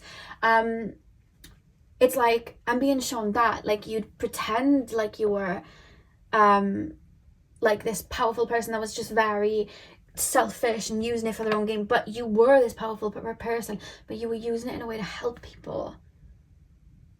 And I'm not being taken to a specific incarnation, because you've done that for time and you're still doing it now, I'm being told, to the point that you're the type of person, maybe in childhood you would have like masked, in the sense of maybe played dumb for people or played none the wiser when people were trying to get things over you, until you knew you were in a safe space to open up and reveal who you naturally were. Does that make sense? You've done that a lot because you're able to mask your energies very well, because you understand and have already kind of mastered the earthy realm. You just incarnate to like help, kind of similar to pile number one, but you feel like a future energy of pile number one, where you're helping bring the balance of kind of like that energy and bringing that power into the people, or just helping people. It's like I'm going to incarnate into a family that are going through a lot, and people are going to look at me and not really see me as a threat, because maybe I don't have a lot of money, or maybe they're just going to feel sorry for me, but actually I'm going to bounce back and have a lot of power and bring light to that situation. But it's like I'm going undercover. It's giving double mission. It's really, really interesting.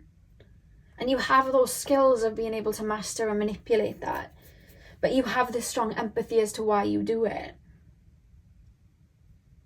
And I feel like in this incarnation, you may be helping people that are maybe super focused on their heart space and super focused on the light, and showing them the dark and showing them how to connect to their own power and be aware when this darkness comes in, or be in control of their own darkness, so that other people can't put them in this Five of Pentacles energy and keep them in these restraints. That's why you're incarnating. But there's a specific lifetime where you started doing this a lot, and it's either ancient India or ancient Egypt are the two places I'm being taken to the most. I'm also being taken to Africa too. And I'm being shown you guys being in a position of power, but moving in a way even manipulating people that work with energy so well, because you're able to deflect or mask your energy. But it's like for the greater good sort of thing. It's to keep people safe. It's to help people out. It's like they're going to go into this town and take this many people. Well, they trust me enough to know this information, so I'm pretending to green light on it and pretend I'm aware of it too. Not because I'm actually aware of it, but I'm going to see that information to them through, I'm going to tell this person to tell this person to tell this person, so that these people in this tribe can move. So when my people go and head there and I head there, pretend I'm part of it, there's no one there. I saved them. But I had to pretend I was part of this so that I could make them aware. Otherwise they wouldn't have known. Double mission. This is really interesting. This is giving me some tea. I feel like this would have happened, you guys being around royal families. I feel like your higher self's like, yeah, let's incarnate with that royal family because they've been getting up to stuff that they shouldn't be, and this needs to be put to a stop. I'm going to incarnate as one of their daughters, and I'm going to change this around. And it's like, I'm coming through to stop this. I'm coming through to stop this, this darkness. And it's like you're incarnating, and like from young, I feel like you're just channeling from your Akashic records, and you're like, oh, this must be stopped, but I know I have to be careful. And you know from a young age, like, I have to be careful. Let's see how we can. It's really interesting. Your higher self as well is like, well, your higher self's looking at people getting up to some benevolent stuff, and your higher self's like smacking it, like, not on my watch, and coming through and finessing the finesser. That's what your higher self is doing. You will not do this trickery here. Like, that's how your higher self's coming through. And that's what I felt when I tapped into you. You felt protective of people. You felt mama bear, papa bear, and that's why. Especially with children and young children, and looking out for them too, and animals. It's like, not on my watch. You are not doing that here. I love this for you guys. This is like mad respect. I love this. I love this. So we have power straight away. Love this. We have power. You guys may as well have had time periods as well where maybe you've seen a lot of darkness, so you would maybe question in yourself, am I the bad guy? Am I the bad one? Am I the one in the wrong? And feeling guilt. But I think it was because of all you'd seen, and all you'd seen on a higher level with your spirit, like with your higher self, and your spirit guides. I feel like they let you know certain information so you can be aware of how people move, because there's a lot of darkness in the world and we have to be aware of it to evolve and become wiser to it. And I think that sometimes there may have been, situations like, am I the bad guy? Am I wrong? But it's you becoming aware of certain negative things in people so that you can overwrite it and be aware of it and analyze it and push it apart and alchemize it to light. You've been aware of it. I see you guys burning towers down to build back a palace where everything's in a more balanced way. You know what I mean? Like in Mean Girls, when Katie Haring goes in, and obviously the plastics were not very nice, and I feel like no one in that movie really was. I feel like everyone was a bit of a mean girl in that movie. But when Katie Haring came in and she did what needed to be done, what happened then was they all kind of split off, and there was more of a balance. Everyone was a lot more friendlier then. There was a balance there. It kind of dispersed, and there was more power in other people's hands, and there wasn't a hierarchy. It's like you're doing that. It's really interesting.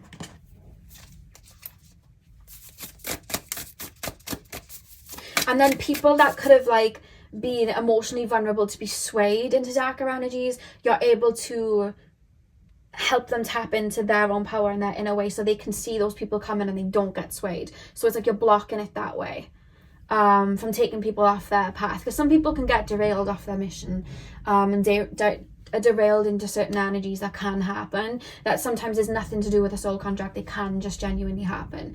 And I feel like you're able to you come in to kind of stop that, or to stop karma from unfolding constantly. It's like, not on my watch. And that incarnation, there's a particular incarnation from ancient Egypt, ancient Africa, ancient India, where you were like, no more. It's not continuing. I'm not doing it anymore. We have the pillar. What incarnation? Ascension.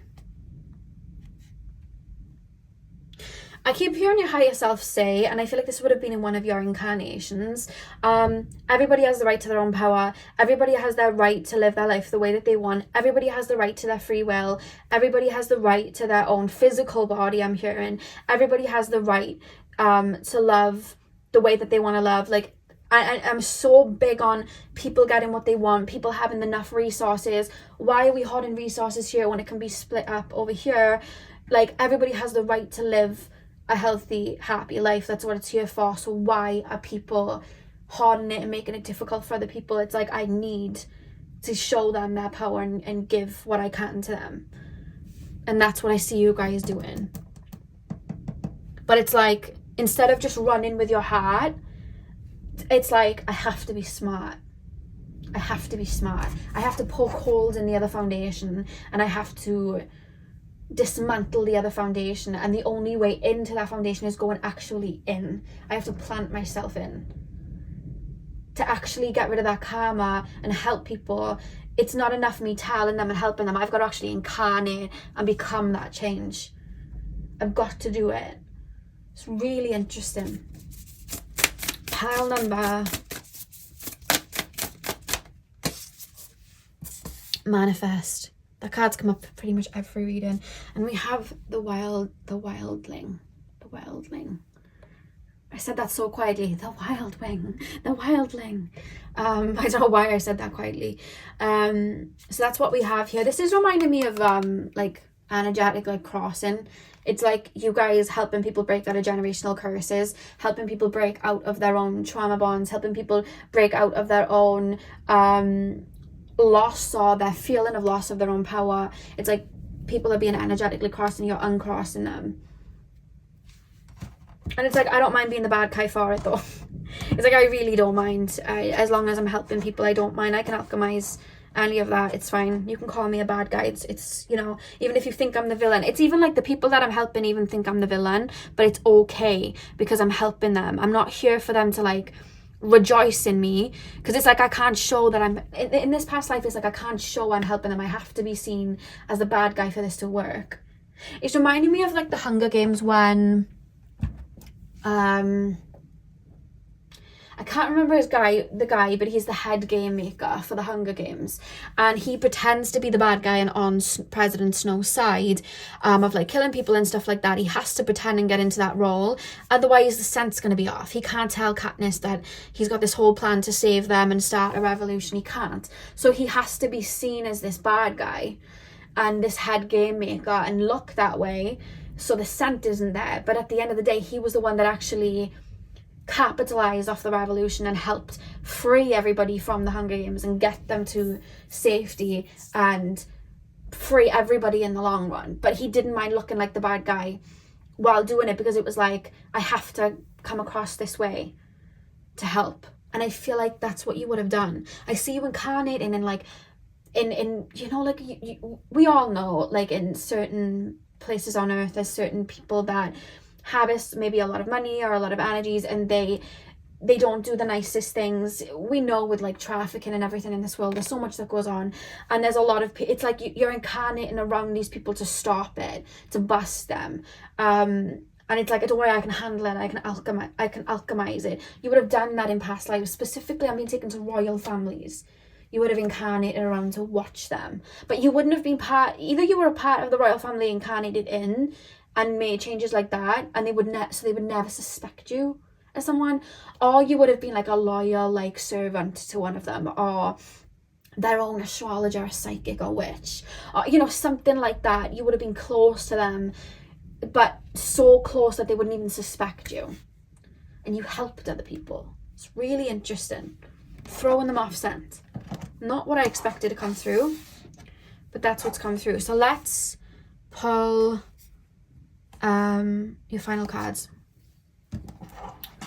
Pile number 3, please. And it's all coming from the heart. I'm hearing that Emily Sandé song, What I Did for Love. I think that's going to be your song, pile 3. I'm going to have a channel song for you all in the description box, and I think that's going to be your song.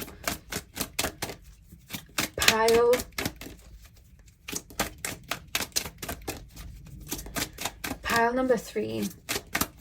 What incarnations What incarnation is my pile number 3 the most connected to?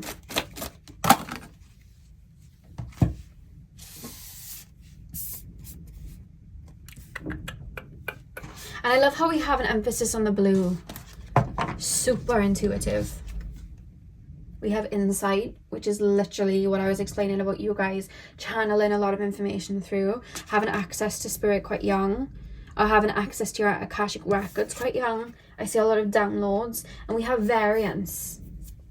I feel like you had a lot of lifetimes where you did master a lot of things that most people would. So it was like, okay, my mission here is to come to Earth and help others. That's why I'm here. I'm a light worker. But I don't mind playing in the dark to spread the light, because the dark is where it's needed. You know what I mean? Like, I see that. Yeah, that's really interesting. Back of the deck, we have visualize. Visualize. Variance, insight, and visualize. I feel like you guys get psychic visions, symbols shown to you. Images. I feel like you have psychic foresight, because and it's coming from this past life, because I feel like I keep seeing you guys being part of like maybe a tribe or a collective of people that are like, yeah, we're gonna go here and we're gonna like take these people, or we're gonna do this, and you're like, yeah, and then intuitively you're like, right, let me tell this person, and then it's like you stop them from doing it. You manage to stop them from doing it, or like there's like money that could have these people get their hands on something catastrophic, but you are able to do something with that money so that it's get lost, so they can't get that weapon or get that thing that's like catastrophic, and they're like, oh my god, where's the money gone? And you're like, oh my god, where's the money gone? And you're like, even more so, like the most angry, like, oh my god, where's the money gone? The least expected person, but it was you that took it so that you could help the people that it would have been inflicted on. And you do that in this lifetime, like humanitarian work, helping people. I don't know if in this lifetime you are around a lot of people that have negative intentions. You might have been, but I think that you 100% are definitely someone that wants to help people that are not connected to their own power. And I think that's part of your incarnation. And I find a lot of people incarnating at this time period have that same kind of mission in their own way. And I think that's why I was taken to that, for you to be aware of that. To help people get rid of these shackles. Super interesting, pile 3. So that's what I had for you. That's blown my mind a bit. I hope you guys enjoyed the reading. Hit the thumbs up and comment down below if you did. Pile number 2 is going to be over on Divine Feminine Energies channel, so remember to check that out. And I do have a song for your pile in the description box as well if you want to listen to that.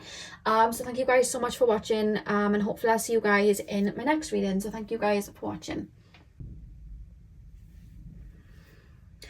Hey pile 4, welcome to your reading. So we are taking a look at what past life you are the most connected to. So if you guys chose the pink moss again, this is your reading. I'm going to start with tarot, and then we're going to move on to the oracle cards.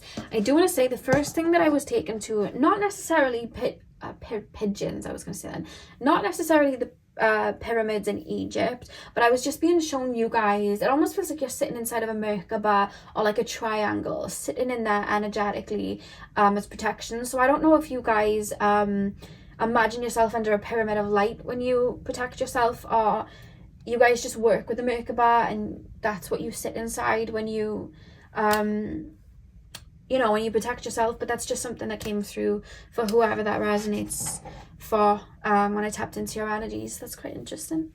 So pile number 4, please, spirit guides, can you tap me into the collective of my pile number 4s, the Akashic records of my pile number 4s. What past life are my pile number 4s the most connected to?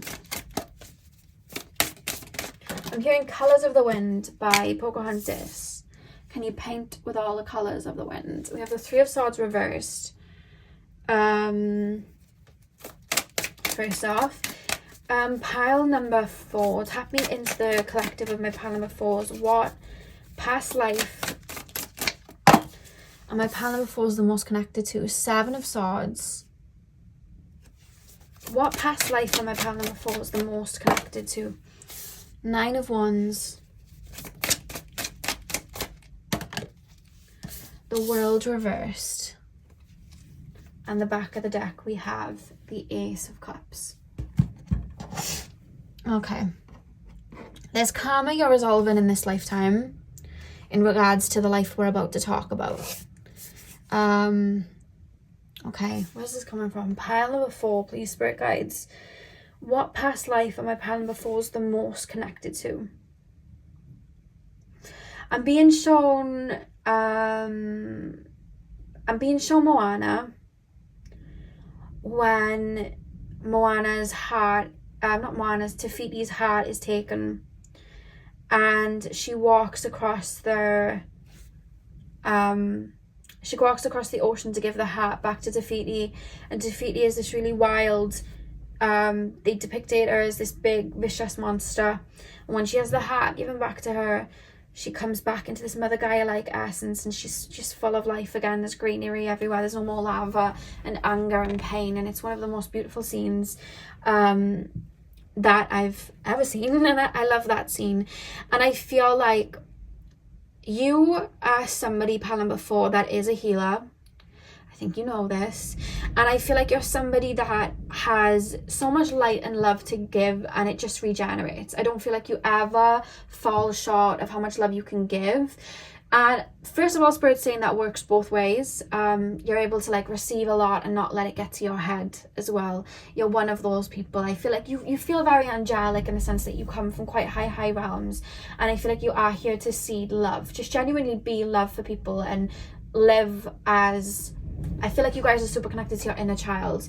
Keep that very preserved within you, and I feel like you're super connected to that. And I feel like you are someone that in this particular lifetime that I'm being taken to, I keep being shown you going like this, which if this is just an energy that I'm being shown, you're like this, and you're holding your heart in your hands, but there's a naivety because you come to earth and you come from a realm where everything is love, and then I see someone saying, oh, let me look, and then you go on like this, and someone just taking it from you and running with it, and I just see this pain and this sadness, like, why have you taken this from me? Which is probably why I was being shown the Tafiti scene where her heart's taken away from her. And it's like that energy that I'm being shown that it's symbolizing, it's like your purity, your innocence, your light, your inner child. I feel like it is at the forefront of the majority of the lives you have when you incarnate. And I feel like every lifetime that you come to earth, I feel like you've dealt with people because of this angelic sense, that the way you look at life, I feel like you've dealt with people that have really tried to poke at that light, poke at that inner child, tear that inner child down. And sometimes it wasn't even in a malicious way, it was out of fear. People that have never been connected to that within themselves in this incarnation, fearing that you have it, or being jealous that you have it because theirs was taken a long time ago and they have just turned dark because of it. And it's like, when in this lifetime specifically, and in the last couple of lifetimes too, you've had a lot, it's the same theme. When that light was taken, and nothing's ever taken, it's just the illusion. When you felt that power was taken from you and that light was taken from you, instead of just allowing yourself to turn dark, I feel like you knew that love for yourself, like that self-love, that inner child, that flare, that light was still out there. And even when people were just poking at that light within you and chucking all these rocks at you to make you pessimistic like themselves, or to really just take your power away from you, you may have reacted with subconscious wounds, of course. You may have reacted with abandonment wounds. You may have got really hurt, but nothing ever really scarred you. I feel like you just kind of bounced back, and I feel like you naturally would follow your intuition even when you were in pain to find that light again.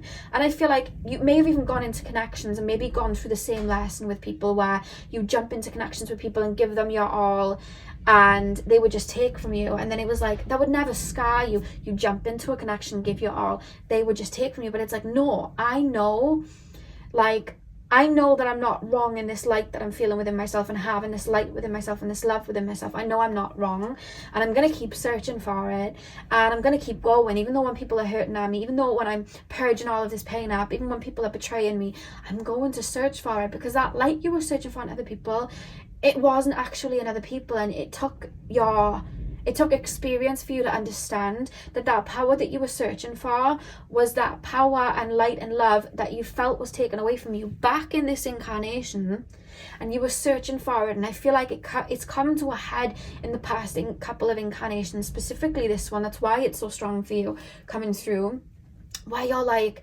this power, this light, this love that I felt that was lost and people were trying to take away from me. Even when I went into my subconscious wounds and into my shadow self, I still came back with this light within me. Why? Because when I was searching through my darkness and I was searching through my subconscious wounds, I realized it wasn't a physical thing that I was searching for, and there was nothing actually lost within me. That power was in me, within me all along. And I had to go into my own darkness to see that the reason that there was no light around me was because it was shining within. And no one ever took it from me. That person from those incarnations before, no one took it from me. That person in this incarnation that maybe bullied me or, took that light from me in a partnership, they never actually took it from me. It was within me all along. And it's taken me these time periods to realize that, that light's within me. So now when these people step towards me, I am super aware of their intentions beforehand, because I've dealt with my own darkness and theirs, and I'm able to be wary but still show love to a point that I'm not giving that power away, and I'm able to balance that out. And with that being said, I'm able to bring in what I deserve, because my power is also back to me, and I know what I deserve, and I know I'm ready to receive everything that I give out. Just because I'm able to replenish my light doesn't mean that everyone can bite off it if it's going to make me miserable. Like, I need to receive that back too. And I feel like I'm shocked the Temperance card hasn't come back. It's like you're realizing, that light that kept you going, and that optimism that kept you going the whole time.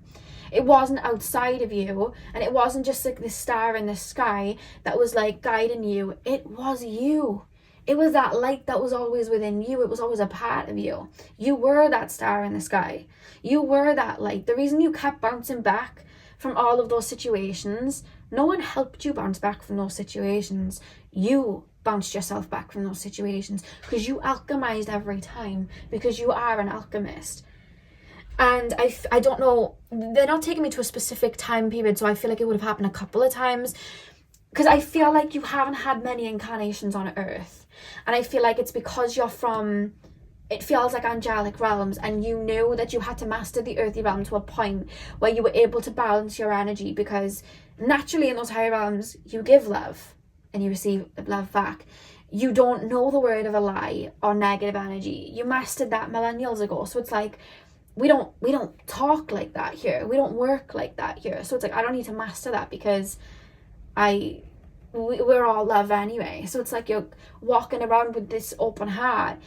But the thing is about Earth is there are people that are going to take from it, and you've learned how to master this realm, and master your own power and walk amongst this realm in your own power without people taking it away from you, so that it becomes a gift and not a blessing, because you have a really, really big heart.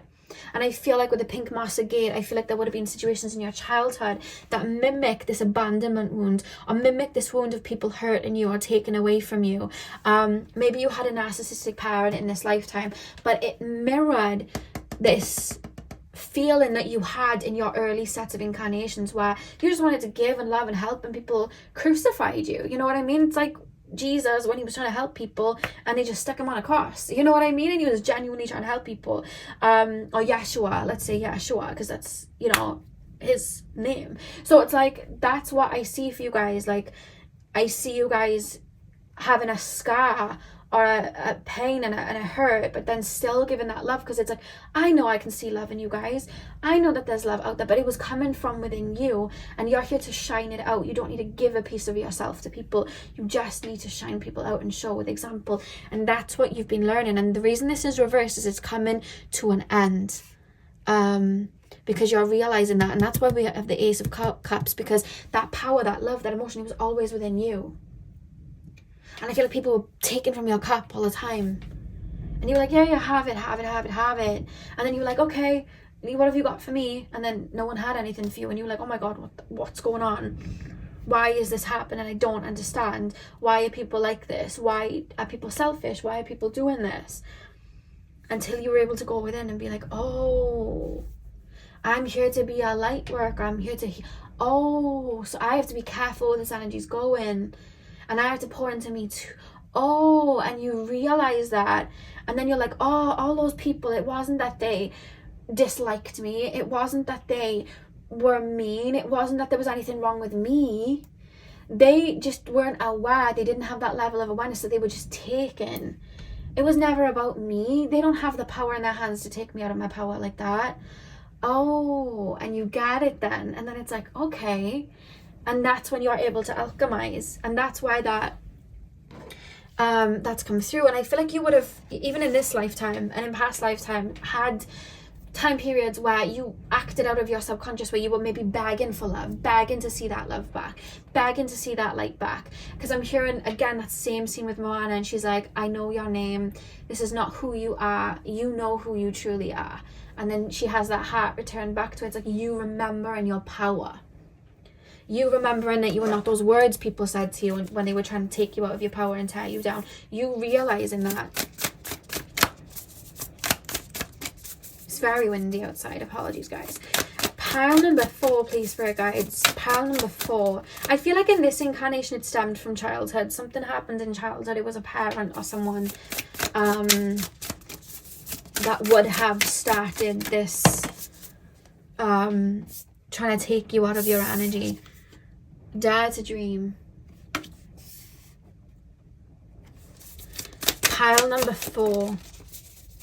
And I feel like you're someone that's always dwindled through the realms, been very connected to spirit, always been optimistic about what you could even achieve in life, because you have this diamond here and then you have this claw trying to grab it. It's like people are like, you can't achieve that, you can't get that, you can't achieve that. And it's not because they didn't think that you could. Maybe you would have taken that on, but it was because they were scared that you could, because if you could, that would then maybe trigger their own insecurities. Maybe they needed you where they could keep you, where they could take some of your energy.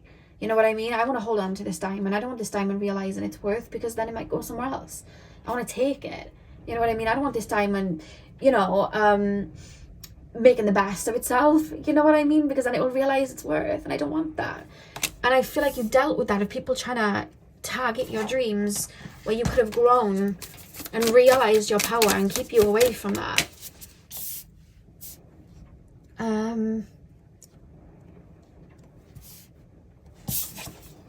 We have versatility. Pile number 4, please, spirit guides. Oh, we have take risk. Sorry for the rain, guys. One more card. Oh, there we go. We have 2 actually.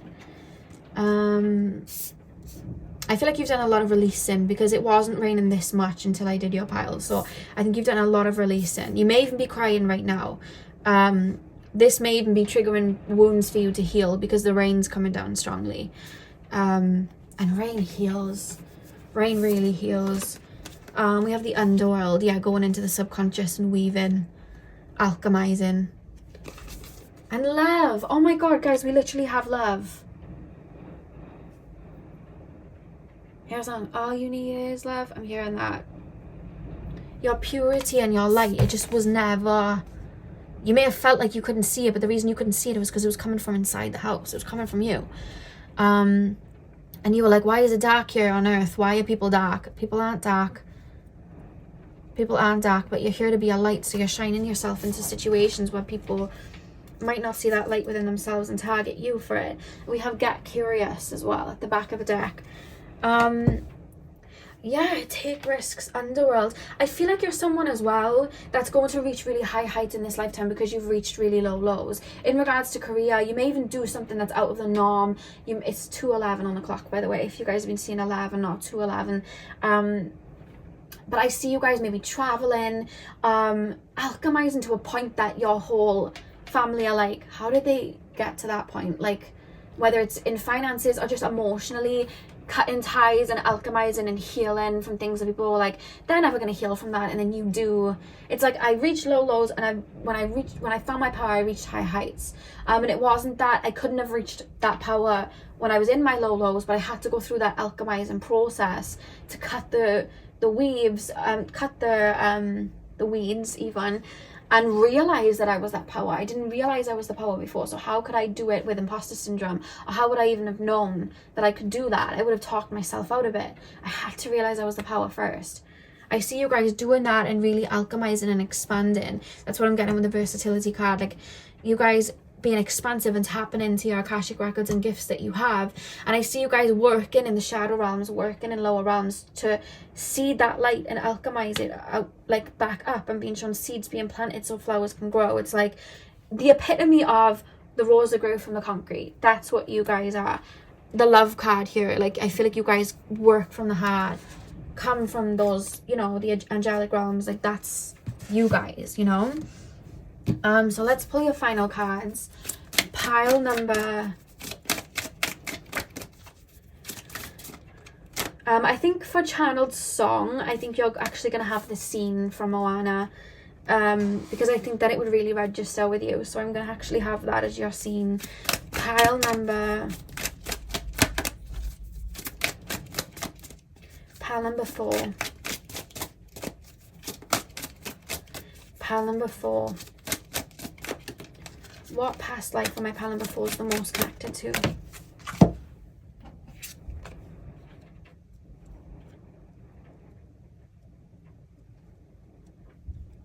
I feel like you guys are empathic. We have insight. Your heart rules the way. It's like that Rumi quote, listen to your heart, it knows the way. I feel like your heart leads the way in everything you do. Career, partnerships, everything.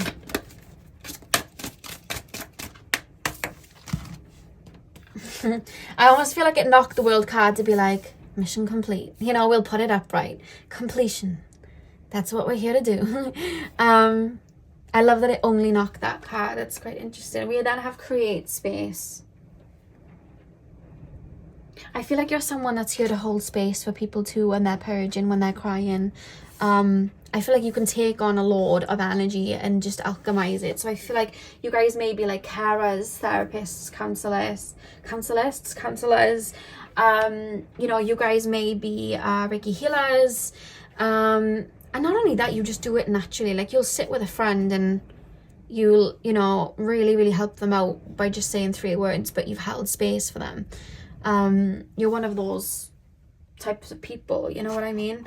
I think that a lot of your gifts come from your heart chakra, 100% with that card.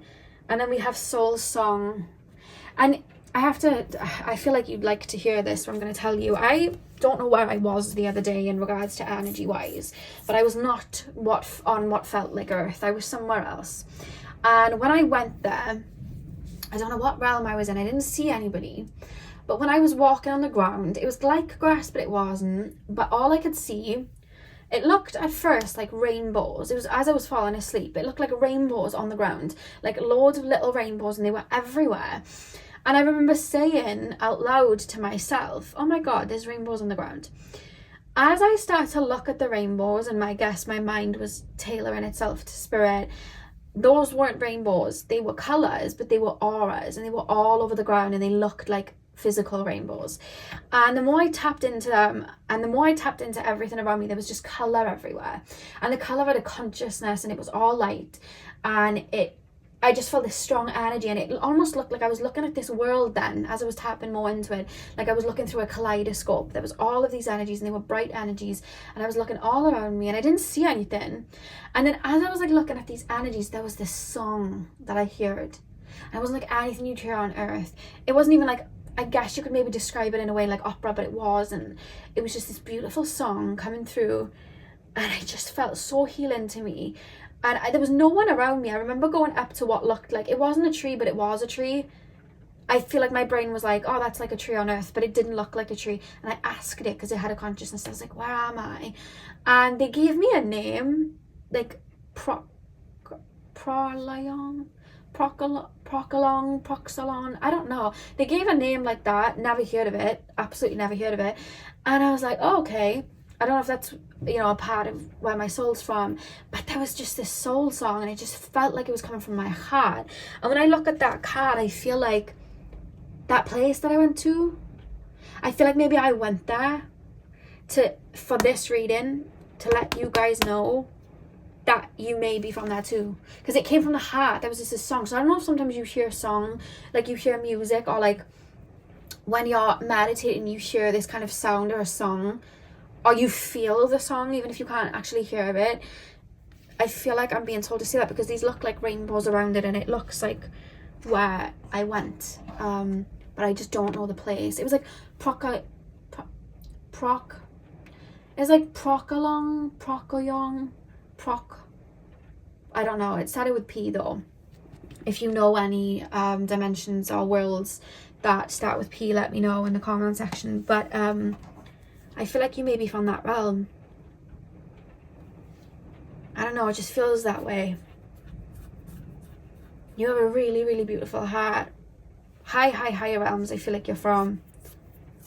So that's what I have for you, pile number 4. And I feel like that's the reason that you're more connected to that incarnation, that it's dissoluting out now, but I feel like the reason you were most connected to that incarnation was because where your heart was taken from you, is because it drove you to find that light within yourself, to become empowered, so that you could walk the realms with your heart open and know that no one could take it from you.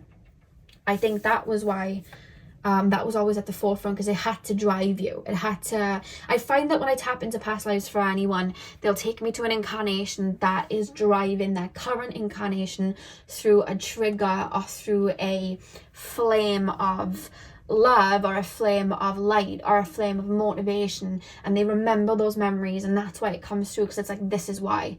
This gave me the reason why. You know what I mean? That's how it tends to happen. So that's why I was taken there. But they haven't really too much focused to me on the specific life, because I feel like it was the same energy. I think they wanted me to focus more on this theme rather than the ins and out of that particular life. So that's what I have for you, Pile 4. I do have your channel song in the description box. Part 2 is going to be over on Divine Feminine Angie's channel, so head over there. The link's going to be in the description box for part 2. I hope you guys enjoyed the reading. Hit the thumbs up and comment down below if you did. I'm sending you guys all of my love. I hope you have a beautiful morning, afternoon, evening, whenever you guys are watching, and hopefully I will see you guys in my next video. So thank you guys for watching.